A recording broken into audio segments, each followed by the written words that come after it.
रुचिक ऋषी वर मागणे, रुचिक ऋषी वारू मागता, श्याम कर्ण दिले प्रबळ.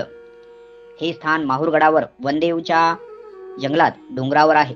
त्रेतायुगात भृगुवंशीय ऋषी रुचिक ऋषी, पित्याचे नाव च्यवन ऋषी, याच रुचिक ऋषींना कुशिक वंशी राजा गाधी यांची कन्या सत्यवती हिचे सौंदर्य पाहून मोहित झाले होते व आपली अर्धांगिनी बनवण्याचे ठरवले.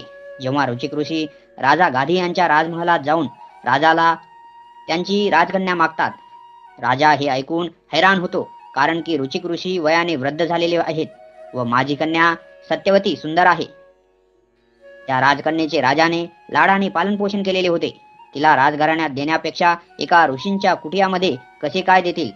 तेव्हा रुचिक ऋषी म्हणतात, महाराज चिंता करू नका, तपस्येमुळे मला भरपूर सिद्धी प्राप्त झालेली आहेत. तुमच्या मुलीला सुखी ठेवील, कोणतेही कष्ट होणार नाही असे मी आश्वासन देतो. राजाला काही समजत नव्हते.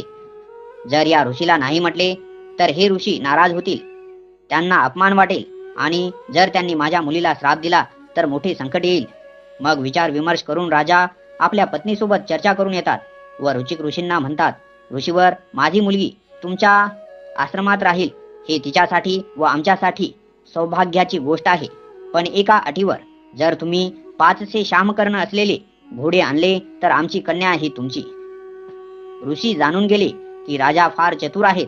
असे 500 घोडे की त्यांचा एक कान काळा असेल असे घोडे भेटणे मुश्किल होते. तेव्हा काय ऋषींनी सुद्धा राजाला एक अट दिली की जोपर्यंत मी असे घोडे घेऊन येणार नाही तोपर्यंत सत्यवतीचा विवाह करायचा नाही. मग रुचिक ऋषींनी ठरवले की सकल मनोरथ सिद्धिदायक इच्छापूर्तिकार अवतार श्री दत्तात्रय प्रभूंना शरण जाणे. क्षणात रुचिक ऋषी माहूरगडावर स्थित वनदेव येथे कळंबाच्या झाडाखाली बसून श्री दत्तात्रय प्रभूंचे अखंड स्मरण दिवस रात्र केले. त्यांच्या या तप साधनेला प्रसन्न होऊन श्री दत्तात्रय प्रभूंनी त्यांना वर दिला. मग ऋषीवर सागर किनारी वरुण देवताकडे गेले व 500 श्यामकर्ण घेऊन आले. वरुण देवाने ऋषींना सांगितले की जेव्हा तुम्हाला या घोड्यांची गरज असेल तेव्हा त्यांचे चिंतन करा, तेव्हा हे घोडे प्रकट होतील, पण संदेह करून परत फिरून पाहू नका. तेव्हा रुचिक ऋषी हे घोडे घेऊन गाधी राजाच्या राज्यात घेऊन आले.